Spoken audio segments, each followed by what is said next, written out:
할렐루야. 여러분 주님 안에서 이렇게 다시 뵐 수 있어서 너무 감사합니다. 예수님의 이름으로 사랑하고 축복합니다. 자, 그러면 이제 시간 관계상 진도를 나가도록 하겠습니다. 오늘은 역대상 11장 이제 우리가 말씀을 듣도록 하겠습니다. 먼저 11장 1절 한 절 말씀만 봉독합니다. 온 이스라엘이 헤브론에 있는 다윗에게 몰려와서 말하였다. 우리는 임금님과 한 골육입니다. 아멘. 아멘. 자, 11장은 제목을 다윗의 즉위, 이제 세부 사항으로 들어가면 1절부터 3절까지는 왕으로 기름 부음 받은 다윗, 4절부터 9절까지는 예루살렘 점령, 그리고 10절부터 47절까지는 다윗의 용사들에 대해서 이렇게 기록을 하고 있습니다. 본장의 개요를 이제 말씀에 드리도록 하겠습니다. 전체 숲이죠. 사울이 죽은 뒤 다윗은 헤브론에 거하게 되었습니다. 사무엘하 2장 1절을 한번 참조해 보십시오. 그리고 거기서 헤브론에서 7년 6개월 동안 유다 지파를 다스린 후, 사무엘하 5장 5절에 나와 있거든요. 이스라엘이 지도자들에 의해 온 이스라엘이 왕으로 추대되었습니다. 7년 6개월 동안은 이제 유다 지파를 이제 다스렸다고 그랬죠. 어디에서요? 헤브론에서. 본장에는 다윗이 왕 위에 오르게 된 사실과 여부수 족속을 물리치고 예루살렘을 정복하게 된 사건들이 소개되어 있으며, 다윗의 휘하에 있게 된 명장들의 이름과 활약상도 소개되어 있습니다. 우리는 본장을 통해서 하나님께서 함께 하시는 인물이라야 참 지도자가 될 수 있을 뿐 아니라 환난 가운데서라도 진정한 승리를 누리게 된다는 사실을 깨닫게 됩니다. 구절이 나와 있죠. 자, 이번에는 이제 1절, 2절 말씀을 가지고 이스라엘 장로들은 다윗이 어떤 조건이 왕이 되기에 합당하다고 생각을 하였습니까? 첫째로 다윗이 그들과 같은 골육이라는 사실이었습니다. 친척이다 얘기죠. 쉽게 말하자면. 이것은 이미 율법에 규정된 이스라엘이 왕이 될 자의 조건에 다윗이 합당했다는 뜻입니다. 신명기 17장 15절에 나와 있습니다. 둘째로 사울이 왕이었을 때에도 이미 다윗은 이스라엘을 지도했다는 사실이었습니다. 지도자의 어떤 그 어떤 수업을 받고 훈련을 했다, 그 말씀이죠. 이것은 곧 다윗이 온 이스라엘이 왕이 될 만한 지도력을 벌써부터 지니고 있었다는 뜻입니다. 하나님이 준비된 자를 쓰신다고 그러잖아요. 또 하나님께서 또 준비케 하십니다. 한 나라의 왕으로 이제 쓰시기는 쓰셔야 되겠는데 그냥 쓰실 수 없으니까 이렇게 또 준비케 하셔요. 셋째로 하나님께서도 다윗이 이스라엘이 목자와 주권자가 되리라는 것을 친히 말씀해 주셨다는 사실이었습니다. 하나님께서 벌써 말씀해 주셨다 그 말이죠. 이스라엘 목자와 주권자가 되리라고 하는 것을 누구에게? 다윗에게요. 다윗이 사무엘상 16장 1절부터 13절에 나와 있습니다. 그 자세한 내용이. 이 역시 율법에 규정된 왕의 조건과 부합되는 것이었으며, 신명기 17장 15절에 본 여호와의 택하신 자, 그런 말씀이 나와 있잖아요. 자, 신명기 17장 15절, 신명기 17장 15절 한번 말씀을 찾아보도록 해볼까요? 우리가 하나님 말씀을 공부하는 시간이니까요. 신명기 17장 15절.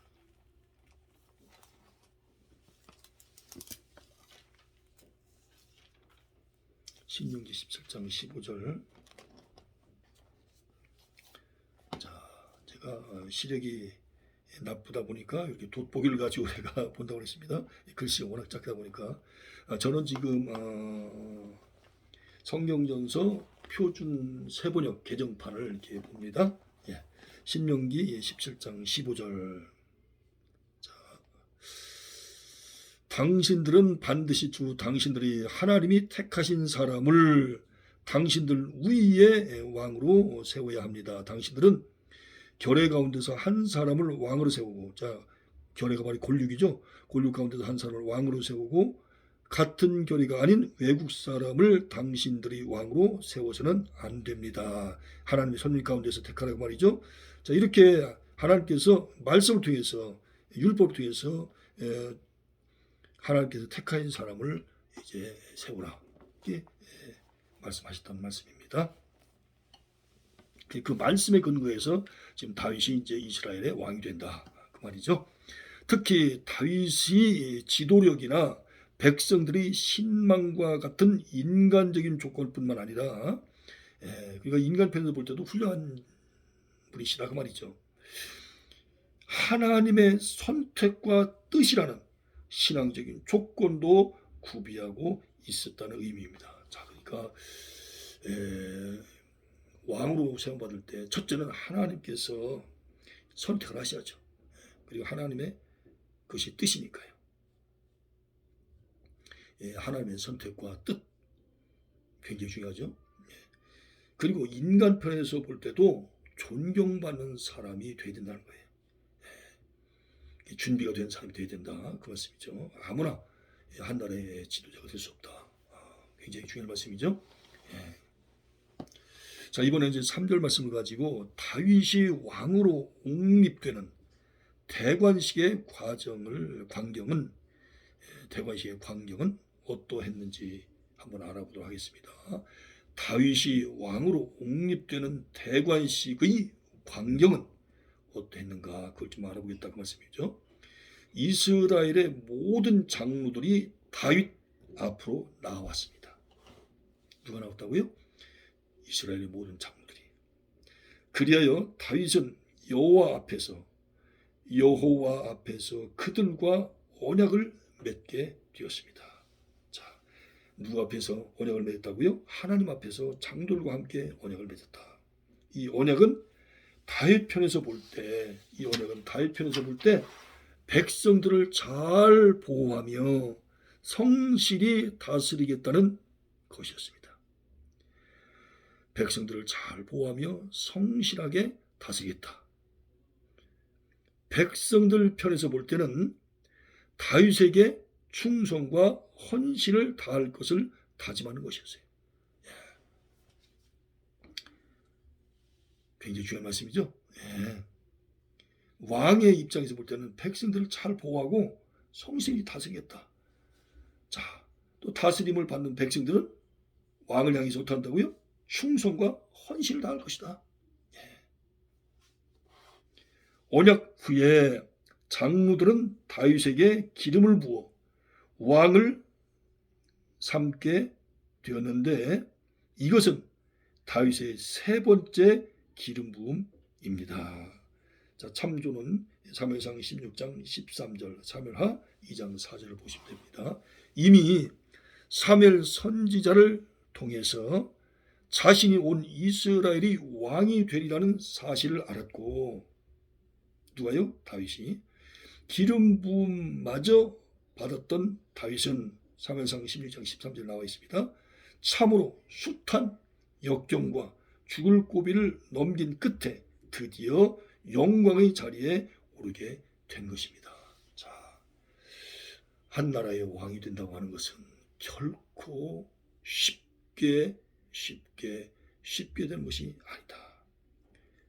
첫째는 하나님께서 선택을 하셔야 되고, 하나님 뜻에 이제 맞는 사람이 되어야 된다는 말씀이죠.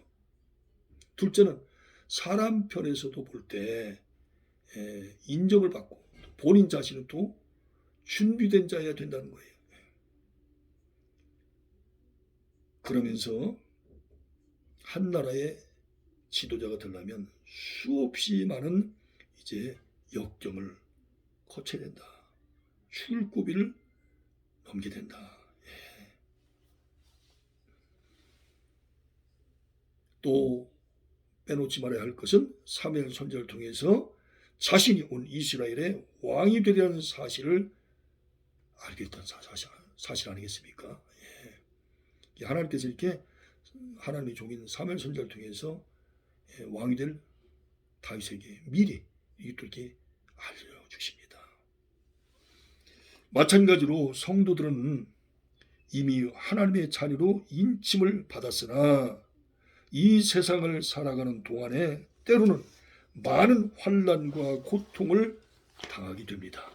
그러나 장차 하나님의 나라에서 주님과 함께 누리게 될 지극한 영광을 바라고 소망 중에 용기를 가져야 할 것입니다. 참조는 로마서 8장 18절입니다. 그러니까 우리가 예수님 안에서 창세전에 택함 받고 또 물과 성령으로 거듭나서 하나님 자녀가 됐고 주님의 피값으로 구원받았다 할지라도 영원한 천국에 갈 때까지 수없이 많은 환난과 고난이 우리를 따라온다는 거예요. 이럴 때 좌절하지 말고 소망 중에 용기를 가져야 된다는 거예요. 주님과 함께 누리게 될 지극한 영광을 바라보면서 소망 중에 용기를 가져야 된다. 절대로 실망하거나 낙마하거나 절망하지 말라. 낙심하지 말아야 된다. 그 말씀입니다. 자, 이번에는 4절부터 7절까지 말씀을 가지고 다윗은 어떻게 하여 예루살렘은 여부수라고도 하거든요. 예루살렘을 차지하게 되었는지 이 부분을 알아보도록 하겠습니다. 첫째로 다윗과 군사들이 예루살렘을 탈취하려 할 때에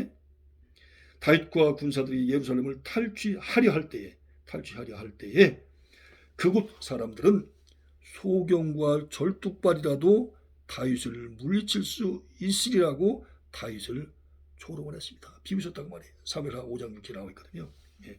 다윗과 군사들이 예루살렘을 탈취하려 할 때에 그곳 사람들은 소경과 절뚝발이라도 다윗을 물리칠 수 있으리라. 그렇게 다윗을 조롱했다. 비웃었다. 다윗을 우습게 봤다는 거죠.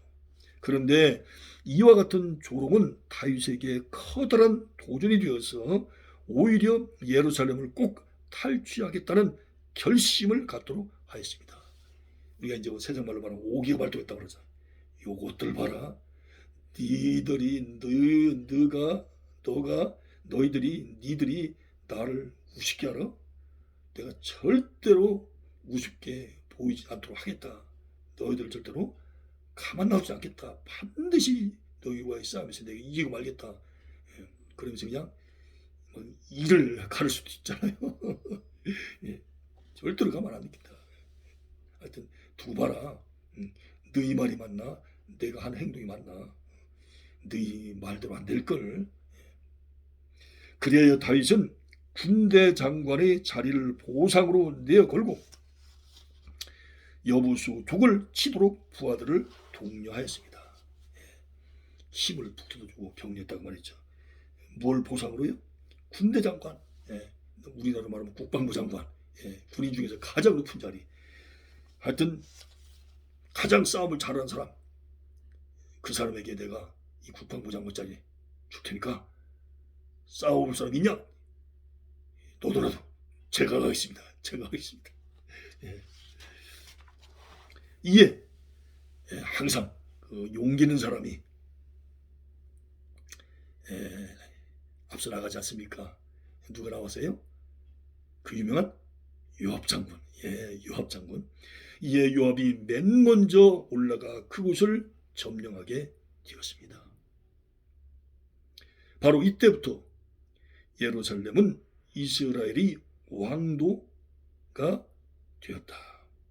바로 이때부터 예루살렘은 이스라엘의 왕도가 되었다. 수도가 되었다 그 말이죠. 왕이 사는 도시가 됐다. 수도. 서울이 됐다 그 말이죠. 자, 이번에는 9절 말씀을 가지고 다윗이 점점 강성해질 수 있었던 것은 무엇 때문이었나, 그걸 좀 알아보도록 하겠습니다. 강성, 강하고 성자가 본성할 성자니까 강하게 되고 번성해질 수 있도록 한 것이 무엇 때문이었냐, 그걸 이제 알아보도록 하겠다 그 말이죠. 만군의 여호와께서 다윗과 함께 계시기 때문입니다. 자, 가장 근본적이고 본질적이고 핵심적인 것은 바로 뭐라고요? 하나님이 다윗과 함께 계시기 때문에 가능했다 그 말입니다. 즉 다윗은 자신이 거느리고 있던 위대한 용사들이나 무기들로 인하여 강성해진 것이 아니라 오직 하나님으로 말미암아 강성해진 것입니다. 누구로 말미암아요? 하나님으로 말미암아. 오늘날도 성공을 추구하며 각 분야에서의 정상을 꿈꾸는 사람들은 자신의 노력이나 좋은 환경을 의존하기 전에 우선 전폭적으로 하나님을 의지할 수 있어야 합니다. 우리가 최선을 다해서 노력해야 됩니다. 정말 노력 안 하면 안 되죠. 그러나 전폭적으로 우리가 의지해야 할 분이 바로 누구라고요? 하나님이라는 거예요. 좋은 환경도 아니고요, 자신의 노력도 아니다. 철저히 하나님을 의지하는 가운데 자신이 죽을 힘을 다하여 노력을 하고 또 좋은 환경도 이제 영향이 미쳐질 수 있다 그 말이죠. 하나님을 철저히 의지해야 된다. 전폭적으로 의지해야 된다. 주님만 바라봐야 된다 그 말이죠. 왜냐하면 하나님께서 우리와 함께 하시지 않는다면, 하나님께서 우리와 함께 하시지 않는다면 스스로 아무리 발버둥 쳐도 우리는 점점 쇠퇴해 갈 수밖에 없기 때문이다. 제가 지난 시간도 말씀 올렸습니다만 또 이 점심 시간이 돼서 그런지 몰라도 또 계곡물이 그런 소리가 납니다. 여러분들 이해해 주시기 바랍니다. 생리현상이니까요. 왜냐하면 하나님께서 우리와 함께 하시지 않는다면 스스로 아무리 발버둥 쳐도 우리는 점점 쇠퇴해 갈 수밖에 없기 때문입니다. 그러니까 하나님 없이 뭔가 굉장히 강성해진 것 같으나 시간이 지나면 자꾸만 쇠퇴해져 간다는 거예요. 우리가 이걸 잊지 말아야 됩니다. 다윗의 용사 중 첫째가는 3위는 누구였습니까? 3명을 얘기하죠. 첫째, 야소부암과 엘르아살과 삼마였습니다.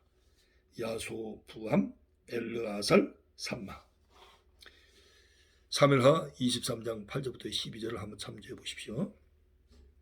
그중 야소부암은 30명의 용사의 두목으로서, 우두머리로서 300명의 적을 창으로 해치우기도 하였었습니다. 누가요? 야소부암이.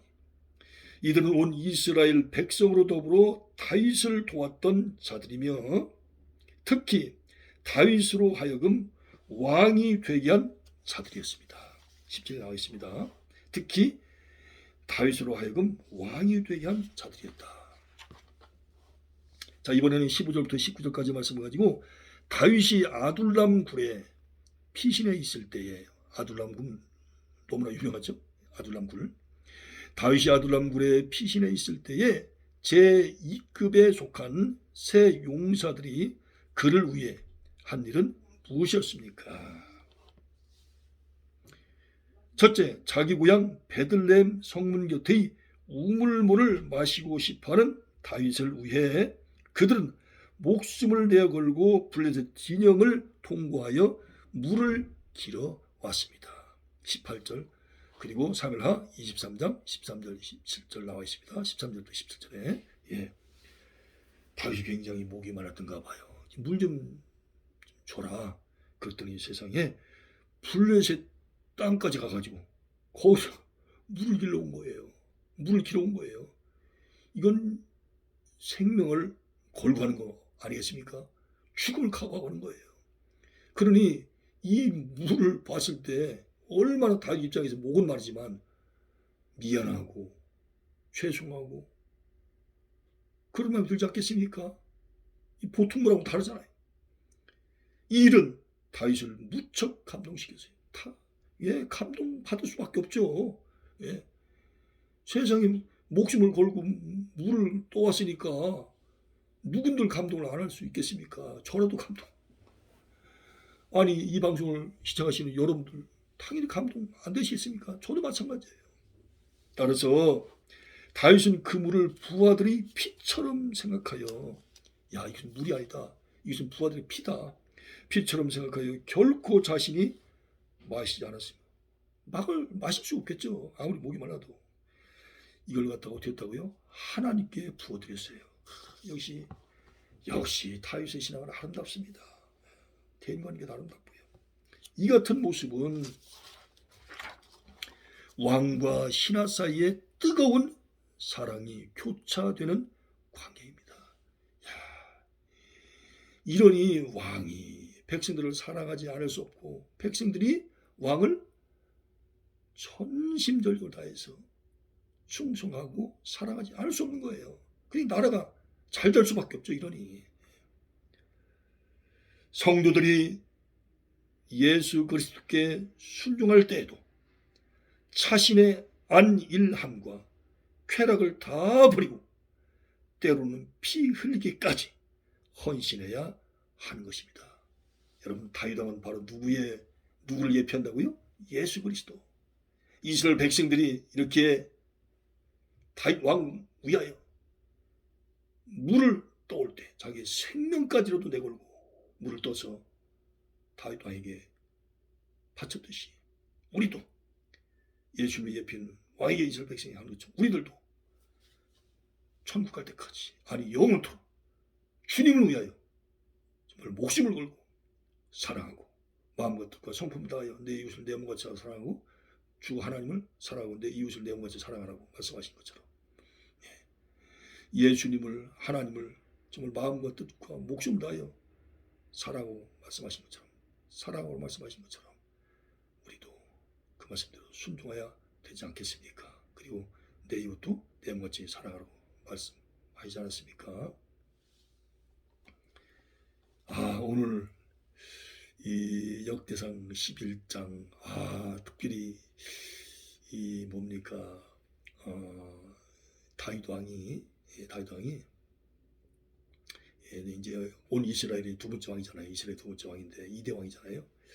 2대 왕인 그 다윗 왕이 어떻게 옹립, 직위, 또 왕위에 오르는가, 또 같은 말입니다만, 그 과정을 보면서 하나님의 오묘하신 섭리를 보게 됩니다.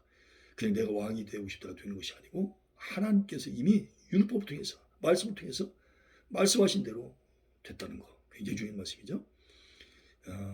그리고 사람 편에서 또 이 다윗이 여러 가지 지도자로서의 어떤 훈련을 많이 쌓았다, 그런 것을 또 우리가 볼 수가 있고요.